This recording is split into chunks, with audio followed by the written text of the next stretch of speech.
জোর করে চুপ কর, শান্ত শান্ত। নন্দিনী, এই নন্দিনী, কি কষ্ট হচ্ছে বল আমাকে, কি কষ্ট হচ্ছে বাবা? কি কি হচ্ছে বল? সিস্টার সিস্টার একবার দেখুন, ওই কেবিনে তো কেউ নেই, অনেকক্ষণ ধরে ডাকছি আপনাদের। তাড়াতাড়ি। হ্যাঁ হ্যাঁ, নন্দিনী কেমন যেন একটা করছে। আপনি এখানেই দাঁড়ান। মা তুমি শান্ত হয়ে বসো।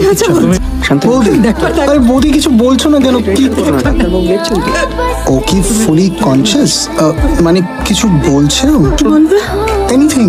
ও কি কথা বলতে পারছে না আগের মতনই? কোনটা হলে সুবিধা হয়, কথা বলতে না পারলে না? নন্দিনী সান্যাল 3 নম্বর কেবিন আছে, ওই তো বাড়ির লোক।